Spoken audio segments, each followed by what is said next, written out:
Video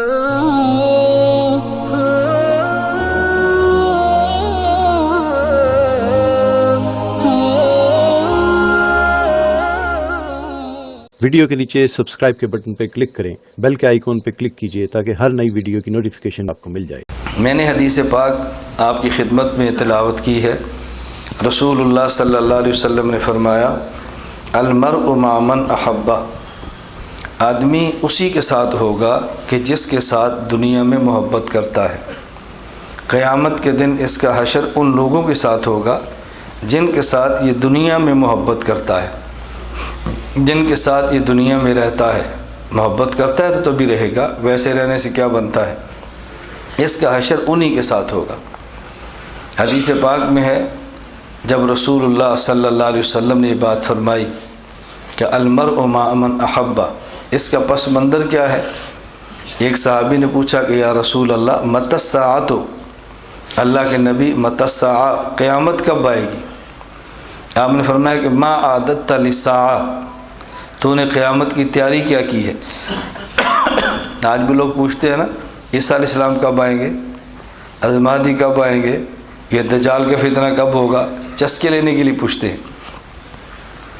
تو رسول اللہ صلی اللہ علیہ وسلم نے پوچھا ما عادت للساعۃ، یہ پوچھتا ہے قیامت کب آئے گی، مگر یہ بتا تو نے قیامت کی تیاری کیا کی ہے؟ اس صحابی نے عجیب جواب دیا، انہوں نے کہا یا رسول اللہ ما عادت للساعۃ الا انی احب اللہ ورسولہ، میرے پاس کوئی عمل تو نہیں ہے، بس اللہ کے رسول سے پیار کرتا ہوں۔ تو حضور نے فرمایا المرء مع من احبہ، آدمی اسی کے ساتھ ہوگا جس کے ساتھ محبت کرتا ہے۔ حضرت انس فرماتے ہیں کہ 23 سالہ دور نبوت میں اتنا مزہ نہیں آیا جتنا اس جملے کا مزہ آیا۔ جتنا اس کا مزہ ہے نا، ہمیں اتنا کبھی مزہ تو آتا تھا، لیکن اس جملے کا جو مزہ ہے ہم بتا نہیں سکتے۔ کیوں؟ اس لیے کہ ان کو یقین ہو گیا ہمیں دنیا میں سب سے زیادہ محبت حضور سے ہے، تو انشاءاللہ قیامت کے دن حضور کے ساتھ ہوں گے صلی اللہ علیہ وسلم۔ اور یہ آدمی کی تمنا، یہ بہت بڑی بات ہے، بہت بڑی بات ہے۔ اللہ رب العزت ہمیں بھی رسول اکرم صلی اللہ علیہ وسلم سے سچی اور خالص محبت عطا فرما دے۔ پھر نبی کریم صلی اللہ علیہ وسلم کی اپنی مرغوبات ہیں، آپ کی اپنی طبیعت میں بعض چیزیں بہت محبوب ہیں۔ بعض چیزیں انسان کو عقلاً محبوب ہوتی ہیں اور بعض طبعاً محبوب ہوتی ہیں، بعض چیزیں طبعاً محبوب ہوتی ہیں اور بعض عقلاً محبوب ہوتی ہیں۔ اب مثلاً اگر جون یا جولائی کا گرمی کا مہینہ ہو تو دوپہر کو انسان کو طبعی طور پہ کیا مرغوب ہے؟ شربت ہو، کولڈ ڈرنک ہو، آئس کریم ہو، ٹھنڈا مال کھائیں، یہ طبیعت ہے۔ لیکن روزہ اور یہ کھانا پینا مقابلے پر آ جائے تو طبیعت کہے گی کھا لو، عقل کہے گی نہیں روزہ رکھ لو۔ عقل روزے کو پسند کرے گی اور طبیعت یہ کھانے پینے کو پسند کرے گی۔ یہ طبعی محبت ہوتی ہے اور یہ عقلی محبت ہوتی ہے۔ عام طور پہ بندہ سمجھتا ہے کہ مجھے رسول اللہ صلی اللہ علیہ وسلم سے شاید محبت کم ہے۔ اس کا پتہ کب چلتا ہے؟ جب عقل اور طبیعت کا مقابلہ پڑ جائے نا، تو پھر سمجھ آتی ہے کہ محبت کس سے زیادہ ہے۔ خدا نخواستہ اگر والد بھی حضور کی شان میں بات کرے تو بیٹا اٹھ جاتا ہے، نہ ابا سب کچھ سن سکتا ہوں، حضور کے بارے میں بات نہیں سن سکتا۔ اس وقت بندے کو احساس ہوتا ہے کہ اندر جو چھپی محبت سے اب کھل گئی ہے، اب اس کا تقاضے آئے تو محبت نے اپنا جوش دکھایا۔ نبی کریم صلی اللہ علیہ وسلم کو بھی بعض چیزیں طبعاً محبوب تھیں۔ حدیث پاک میں ہے، آپ صلی اللہ علیہ وسلم نے فرمایا حبب الی من دنیاکم ثلاث، مجھے تمہاری جو دنیا ہے اس میں 3 چیزیں بہت پسند ہیں، الطیب والنساء وجعلت قرۃ عینی فی الصلاۃ۔ یہ 3 لفظ بڑے سمجھنے والے ہیں۔ فرمایا کہ مجھے تمہاری دنیا میں سے 3 چیزیں بڑی پسند ہیں، بلکہ الفاظ پہ غور کریں تو آپ نے یہ نہیں فرمایا کہ مجھے پسند ہے، فرمایا حببہ، میرے دل میں ان 3 چیزوں کی محبت ڈال دی گئی ہے۔ نمبر 1 الطیب، مجھے خوشبو بہت پسند ہے، رسول اللہ صلی اللہ علیہ وسلم کو خوشبو۔ والنساء، فرمایا عورت بہت پسند ہے۔ وجعلت قرۃ عینی فی الصلاۃ، اور میری آنکھوں کی ٹھنڈک اللہ نے نماز میں رکھ دی۔ پہلی چیز کیا فرمایا؟ الطیب، مجھے خوشبو بہت پسند ہے۔ رسول اللہ صلی اللہ علیہ وسلم کو خوشبو کتنی پسند تھی کہ آپ کے مبارک وجود سے بھی خوشبو نکلتی، آپ کے مبارک پسینے سے بھی خوشبو نکلتی، اور جب آپ قضاء حاجت کے لیے تشریف لے جاتے تو آپ کی حاجت سے بھی خوشبو نکلتی، اس کے باوجود بھی آپ خوشبو کا استعمال فرماتے۔ صرف یہ کہنا کہ رسول اللہ صلی اللہ علیہ وسلم خوشبو لگاتے تھے یہ کافی نہیں ہے، خوشبو لگاتے تھے، اس کے باوجود پھر دیکھیں کہ کتنی پسند تھی۔ جسم مبارک سے بھی خوشبو نکلتی ہے، پسینہ ہے تو اس سے اور خوشبو نکلتی ہے، قضاء حاجت کے لیے جائیں تو اور خوشبو بڑھ جاتی ہے، اور پھر بھی آپ خوشبو استعمال فرماتے۔ اللہ کے لیے فرماتے ہیں مجھے خوشبو بہت پسند ہے، بہت پسند، رسول اللہ صلی اللہ علیہ وسلم کی محبت ہے، خوشبو بہت پسند ہے۔ دوسرا لفظ فرمایا النساء، مجھے عورت بہت پسند ہے۔ آج کے دور میں جب یہ جملہ کو ہر آدمی کے کان کھڑے ہوتے ہیں، اللہ کے نبی نے کیسی بات فرما دی صلی اللہ علیہ وسلم۔ اس کی وجہ ہم جنسیت، خواہشات اور سیکس کے گندے ماحول میں پلتے ہیں، گندے ماحول میں جوان ہوتے ہیں، اور ہمارا پورا معاشرہ چونکہ اخلاقیات کے اعتبار سے اتنا گرا پڑا ہے کہ یہ لفظ زبان نبوت سے نکلے تو پھر بھی جلدی سمجھ نہیں آتا۔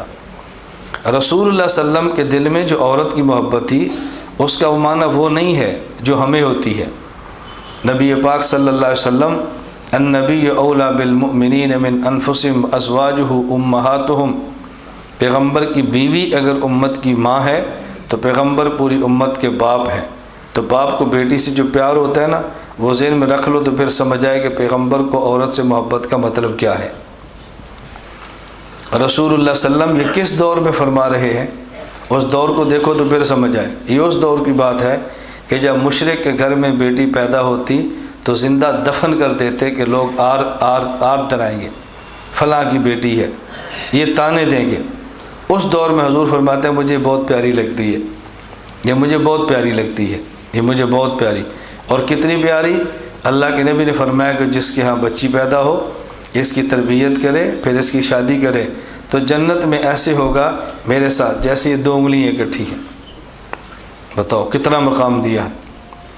جب لوگ عورت کو نحوست کی علامت سمجھتے تھے، اس دور میں حضور نے فرمایا کہ جنت اس ماں کے قدموں میں ہے، اور یہ نہیں فرمایا کہ نیک ماں کے قدموں میں ہے، ماں کے قدموں میں ہے، وہ ماں نیک ہو یا ماں بد ہو، ماں کے قدموں میں ہے، اللہ کے نبی فرما رہے۔ اب رسول اللہ صلی اللہ علیہ وسلم نے کتنی بات سمجھائی ہے۔ جب یہ پس منظر ذہن میں رکھیں گے، شفقت والی محبت، تو پھر آپ کو یہ وہم نہیں ہوگا کہ اللہ کے نبی کیوں فرماتے ہیں مجھے عورت بہت پسند ہے۔ رسول اللہ صلی اللہ علیہ وسلم کی پسند کا معنی وہ نہیں جو ہمارے ہاں ہے۔ اگر یہ معنی ہوتا تو بندے کی سمجھ سے بالا ہے کہ رسول اکرم صلی اللہ علیہ وسلم کی جب جوانی 25 سال کی ہے تو بیوی آپ کے گھر میں 40 سال کی آئی ہے، آپ کے گھر میں بیوی 40 سال کی، بیوہ عورت سے نکاح ہو رہے ہیں، مطلقہ عورت سے نکاح ہو رہے ہیں، بچوں کی ماں سے نکاح ہو رہے ہیں، یہ نبی پاک صلی اللہ علیہ وسلم تو کیسے نکاح کرتے اگر معنی وہ ہوتا جو ہم سمجھتے۔ پھر رسول اللہ صلی اللہ علیہ وسلم کے بارے میں لوگ سمجھتے ہیں کہ آپ نے بڑی عمر میں امی عائشہ سے نکاح کی جن کی عمر بہت تھوڑی ہے۔ اگر اس کی وجہ یہی ہوتی کہ تھوڑی عمر ہے تو جب اللہ کے نبی صلی اللہ علیہ وسلم کائنات کے سردار تو ویسے ہی تھے، مدینہ منورہ میں حکومت بن گئی تو پیغمبر صلی اللہ علیہ وسلم کی حکومت کتنی دور تک پھیلی ہے۔ اس دور میں کیا کمی تھی باندیوں کی، کیا کمی تھی عورتوں کی؟ اللہ کے نبی اشارہ فرما دیتے تو حضور کے جانثار ہر آدمی اپنی بیٹی لے کر حاضر ہو جاتا۔ لیکن حضور کیا محبت کا معنی وہ نہیں جو ہم سمجھیں۔ اس لیے میں وضاحت کروں، پس منظر ذہن میں رکھو۔ اور جب نماز کی باری آئی تو آپ نے فرمایا وَجُعِلَتْ قُرَّةُ عَيْنِي فِي الصَّلَاةِ، میری آنکھوں کی ٹھنڈک اللہ نے نماز کے اندر رکھ دی ہے، مجھے نماز سے سکون ملتا ہے۔ آپ سفر میں جا رہے تھے، حضرت بلال رضی اللہ تعالیٰ عنہ اذان دینے لگے، فرمایا تو دے ٹھہر جاؤ، ذرا ٹھنڈا ہونے دو، ٹھہر جاؤ۔ پھر دینے لگے، فرمایا ٹھنڈا، تھوڑی ٹھنڈی کرو، ظہر کی نماز ابرد ٹھنڈا کرو۔ اور حدیث پاک میں ہے کہ جب رسول اللہ صلی اللہ علیہ وسلم بلال کو فرماتے نا اذان دو، تو آپ یہ فرمایا کرتے تھے کہ ہمیں اذان دے کر راحت پہنچاؤ، اذان دے کر ہمیں راحت پہنچاؤ۔ اذان سے رسول صلی اللہ علیہ وسلم کو راحت ملتی تھی۔